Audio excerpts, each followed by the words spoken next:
Assalamualaikum warahmatullahi wabarakatuh. Perkenalkan, saya Surya. Selamat datang di channel saya, Surya Otodidak.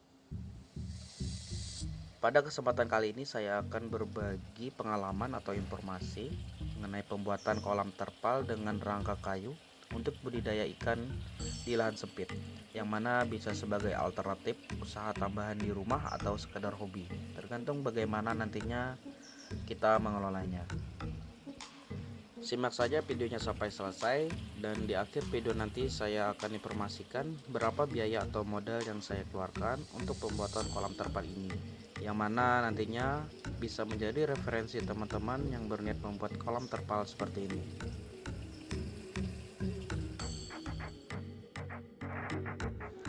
Di sini saya telah menyiapkan bahan utamanya, yaitu terpal yang sudah berbentuk kotak dengan ukuran lebar 1 meter, panjang 3 meter, dan tinggi 1 meter. Saya membeli terpal ini di online shop dengan harga sekitar 195.000. Sekedar info, terpal ini lumayan berat ya, sekitar 4 kg. Jadi ongkirnya lumayan mahal kalau beli di online shop.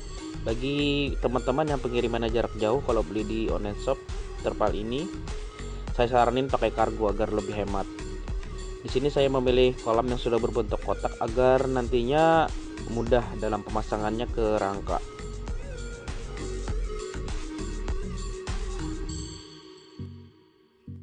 Pertama, kita membuat rangka untuk kolam terpal tersebut dengan menyiapkan bahannya, yaitu kayu dan papan serta peralatannya seperti gergaji, palu, paku, dan meteran jika diperlukan. Sebenarnya rangka untuk kolam terpal itu opsional ya, bisa dibuat dari berbagai bahan seperti baja ringan ataupun paralon.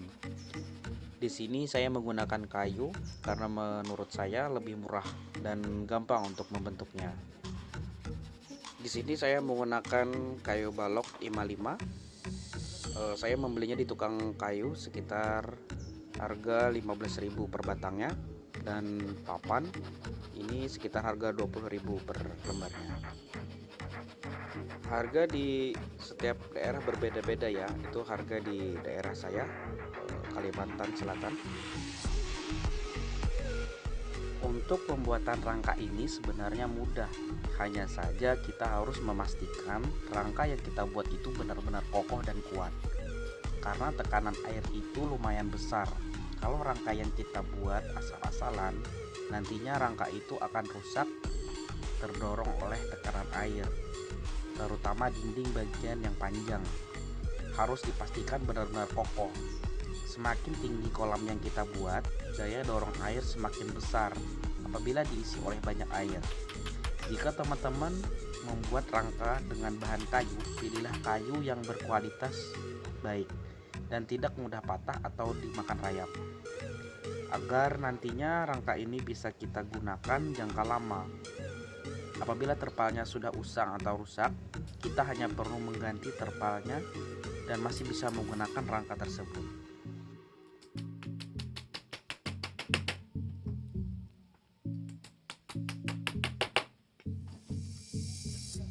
Agar lebih mudah membentuk rangka kolam, pertama yang kita bentuk adalah dinding rangka yang bagian panjang. Karena saya akan membentuk kolam dengan ukuran panjang 3 meter, lebar 1 meter, dan tinggi 1 meter, maka saya lebih dahulu membentuk dinding panjang 3 meter dan tinggi 1 meter seperti video saat ini. Jika rangka dinding panjang telah selesai dibentuk, langkah selanjutnya tinggal menyatukan kedua rangka dinding ini dengan balok dengan jarak sesuai lebar kolam, dan akan terbentuk rangka kolam kotak seperti ini, dan tinggal menambahkan dinding papan di sisi-sisi lebar kolamnya. Setelah rangka kolam selesai terbentuk, langkah selanjutnya tentukan posisi pembuangan air kolam. Pada kolam ini saya akan posisikan pembuangan air di tengah, agar pada saat pengurasan kolam terbuang terpusat ke tengah dan mudah membersihkan dasar kolam. Berhubung tempat dasar yang akan saya letakkan kolam lantainya cor-coran semen, maka saya harus menggalinya. Setelah itu, letakkan pipa 2 in yang telah disediakan sesuai ukuran panjangnya ke saluran pembuangan. Dan jangan lupa letakkan elbow menuju ke atas dasar kolam. Kemudian tutup kembali galiannya. Di sini saya menutupnya kembali dengan semen.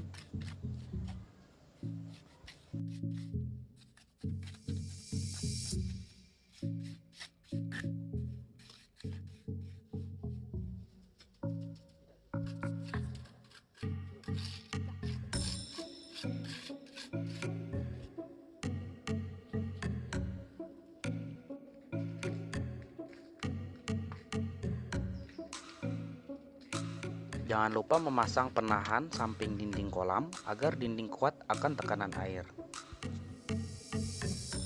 Sebelum meletakkan terpal pada rangka, lebih baik dasarnya dilapisi menggunakan pasir atau serbuk halus bekas gergaji kayu. Di sini saya menggunakan pasir dan sekam padi. Ini berfungsi untuk mengatur tinggi dan kemiringan dasar kolam. Juga hawa panas dari semen bisa terserap tidak langsung ke terpal.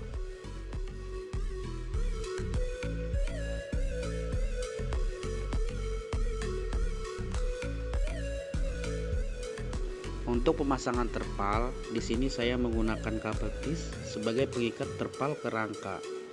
Saya rasa itu cukup kuat untuk mengikatnya. Penyambungan pipa pembuangan ke terpal saya menggunakan klem dilapisi dengan karet bekas ban dalam agar erat dan tidak rembes. Berikut adalah rincian biaya yang saya keluarkan sampai ke tahap ini, sebesar Rp660.000.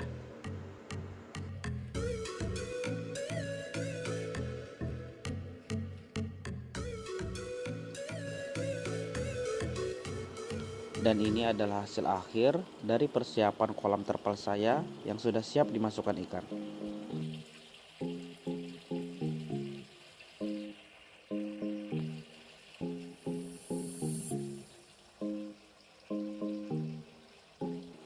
Di kolam ini, saya menggunakan filter yang penampungannya berbahan ember bekas cat, sebanyak 3 buah.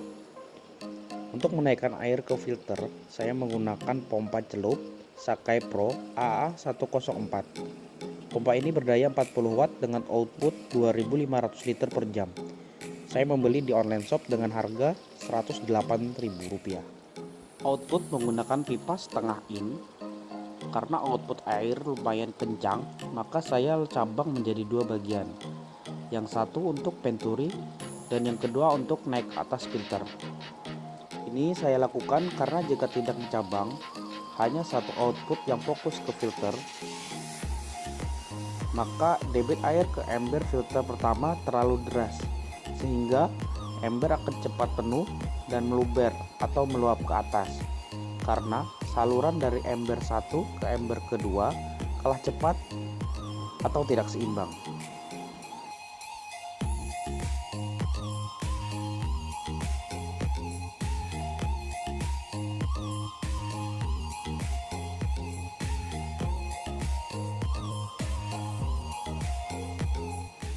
Ini adalah ember filter pertama.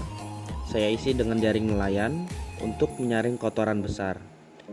Air dari pompa masuk ke filter pertama, dialirkan ke ember bagian bawah, kemudian bagian atas diberi pipa, dan dialirkan ke bagian dasar ember filter kedua. Air dari filter pertama disaring lagi di ember kedua, dan bagian atas dari ember kedua ini diberi pipa dan dialirkan lagi ke ember ketiga. Di ember filter ketiga ini fungsinya adalah filter biologis. Saya isi dengan biobol. Di sini, air yang sudah terfilter sebelumnya, sebelum disalurkan ke kolam, dia melakukan proses nitrifikasi oleh bakteri dalam biobol. Agar bakteri nitrifikasi dalam biobol bisa hidup dan terus berkembang, saya beri aerator untuk memberikan oksigen. Di sini saya menggunakan aerator kecil yang biasanya dipakai di akuarium. Saya membeli aerator ini di online shop dengan harga sekitar Rp24.000.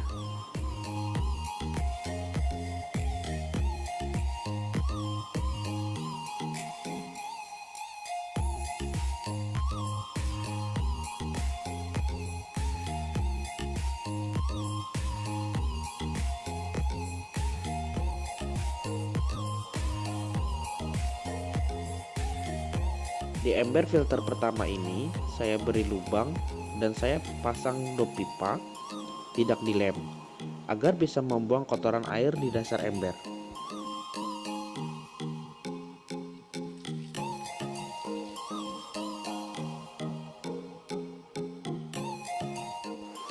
Untuk konektor aliran air dari setiap filter, saya menggunakan pipa 1 in. Ember bekas cat saya beri lubang dan dipasang murdrat ring untuk menyambung ke setiap pipa. Berikut adalah rincian biaya pembuatan filterisasi kolam terpal ini. Dan ini adalah total biaya yang saya keluarkan untuk membuat kolam terpal dan filterisasinya. Terima kasih telah menonton video saya sampai selesai.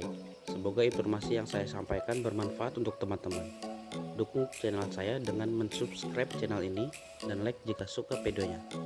Sekian video saya, sampai jumpa di video selanjutnya. Wassalam.